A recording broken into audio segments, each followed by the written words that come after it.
Realme company যেদিন Realme 3 Pro কে launch করেছিল ওই দিন কিন্তু আরও একটি স্মার্টফোন লঞ্চ করেছিল Realme। তো ওই স্মার্টফোনটি হচ্ছে Realme C2, যা গত বছরে লঞ্চ করা Realme C1 এরই একটি সাকসেসরি স্মার্টফোন। হ্যালো গাইজ, আমি মাসুম, আপনারা দেখছেন গরিবের অ্যান্ড্রয়েড ইউটিউব চ্যানেল। আজকে কথা বলবো Realme C2 এই স্মার্টফোনটির সম্পর্কে। বাজেটের দিক থেকে বা প্রাইজের দিক থেকে এই স্মার্টফোনটি কেমন হয়েছে তাই নিয়ে আজকের এই ভিডিওতে আমি আলোচনা করব। তাই জানতে পুরো ভিডিওটি ধৈর্য ধরে দেখে ফেলুন। এছাড়াও নিয়মিত নতুন নতুন সকল স্মার্টফোন সম্পর্কিত ভিডিও পেতে এখনই আমার চ্যানেলটিকে সাবস্ক্রাইব করুন এবং পাশে থাকা বেল বাটনটিতে প্রেস করুন সবার আগে আমার চ্যানেলের ভিডিওগুলো দেখার জন্য। So let's get started.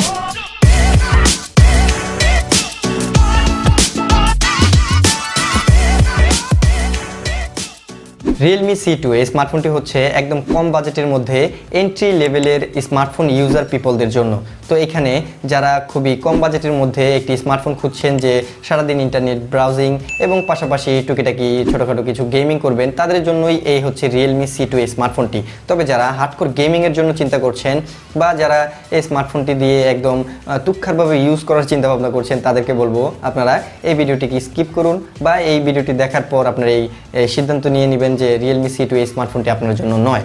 তো এই স্মার্টফোনটি তৈরি করা হয়েছে সম্পূর্ণ পলিকার্বনেট বা প্লাস্টিকের দ্বারা এবং পেছনে দেওয়া হয়েছে ডায়মন্ড কাট ডিজাইন, যার ফলে এই স্মার্টফোনটি কিছুটা প্রিমিয়াম ফিল দেবে এবং কিছুটা গ্লসি লুকও দিবে। তবে এই স্মার্টফোনটা প্লাস্টিক হওয়া সত্ত্বে কিছুটা হালকা, তবে প্লাস্টিক ব্যবহার করার ফলে এই স্মার্টফোনটি হাত থেকে পড়ে গেলে খুব সহজে ক্র্যাচ পড়ে যাবে বা আঙুলের ছাপ পড়বে এই স্মার্টফোনটিতে। তো বক্সে থাকবে একটি টিপিক্যাল রাবার কেস, আপনাদেরকে ওই কেসটি ব্যবহার করার সাজেস্ট থাকলো।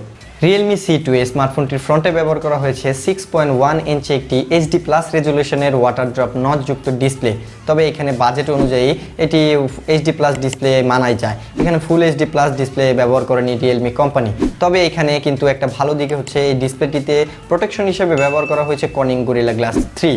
তো বাজেট হিসাবে এই স্মার্টফোনটিতে প্রোটেকশন পাওয়া যাচ্ছে, তাও আপনাদেরকে এক্সট্রা প্রোটেকশনের জন্য বাজার থেকে এক্সট্রা একটি প্রোটেক্টর গ্লাস ব্যবহার করার সাজেস্ট থাকলো। এই স্মার্টফোনটির পেছনে দেওয়া হয়েছে দুটি ক্যামেরা, যার প্রথমটি হচ্ছে 13 মেগাপিক্সেলের f2.2 অ্যাপারচার যুক্ত একটি প্রাইমারি শুটার ক্যামেরা এবং দ্বিতীয়টি হচ্ছে 2 মেগাপিক্সেলের একটি ডেপথ সেন্সর যুক্ত ক্যামেরা। তো ফ্রন্টে দেওয়া হয়েছে 5 মেগাপিক্সেলের একটি নর্মাল সেলফি শুটার ক্যামেরা, যার মাধ্যমে আপনারা খুব সুন্দর সুন্দর সেলফি তুলতে পারবেন। তবে এখানে বাজেটের দিক থেকে আমার কাছে মনে হয়েছে খুব ভালো ক্যামেরা ব্যবহার করেছে Realme কোম্পানি। তবে ফ্রন্টে 8 মেগাপিক্সেল ব্যবহার করলে হয়তো বা একটু ভালো হতো। তবে এখানে বাজেটের দিকটাও কিন্তু মাথায় রাখতে হবে। Realme C2 এই স্মার্টফোনটিতে প্রসেসর হিসেবে ব্যবহার করা হয়েছে মিডিয়াটেকের Helio P22 এই প্রসেসরটি। এই প্রসেসরটি একটি অক্টাকোর প্রসেসর এবং এই প্রসেসরটির CPU পারফরমেন্স খুবই ভালো মানের, যার ফলে এই স্মার্টফোনটিতে আপনারা ডে টু ডে ইউটিউবের পাশাপাশি ফেসবুক বা ছোটোখাটো অ্যাপ বা গেমগুলো আপনার প্লে করতে পারবেন। পাশাপাশি এই স্মার্টফোনটিতে 2GB র্যাম, 16GB স্টোরেজ এবং 3GB র্যাম, 32GB স্টোরেজ রয়েছে। এছাড়াও এই স্মার্টফোনটিতে আপনারা লো গ্রাফিক্সে PUBG এবং অ্যাসফল্ট 9ও খেলতে পারবেন। তবে আমি এই স্মার্টফোনটির সম্পর্কে প্রথমেই বলেছি এখানে কোনো হার্ডকোর গেমিং করতে পারবেন না এবং আমরা সবাই জানি মিডিয়াটেকের প্রসেসরগুলোর জিপিও এতটা ভালো হয় না, যার ফলে এখানে গেমিং পারফরমেন্সটাও এতটা ভালো হয় না স্ন্যাপড্রাগনের প্রসেসরের চাইতে। তো এখানে আপনারা ওইরকম হার্ডকোর গেমিং করতে পারবেন এই স্মার্টফোনটি দিয়ে।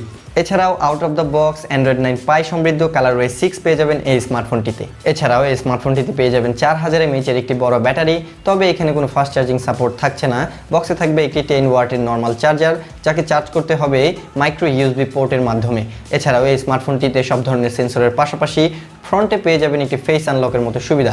বাজেট স্মার্টফোন হওয়ার কারণে এটির পেছনে নেই কোনো ফিঙ্গারপ্রিন্ট রিডার, কিন্তু এইখানে যদি তারা Realme কোম্পানির ফিঙ্গারপ্রিন্ট রিডারটি দিয়ে দিত 3GBর সাথে, হয়তো 3GB ভেরিয়েন্টের সাথে যদি ফিঙ্গারপ্রিন্ট সেন্সরটি দিত, তাহলে হয়তো বা বাজেটের দিক থেকে অনেকটাই বেটার হতো বা এবং স্মার্টফোন বাজারে হয়তো বা কম্পিটিটরগুলো আরও একটু হিমশিম খেয়ে যেত। এছাড়াও এই স্মার্টফোনটিতে দুটি 4G সিম কার্ড ব্যবহার করার পাশাপাশি এক্সট্রা একটি SD কার্ড ব্যবহার করার সুবিধাও রয়েছে।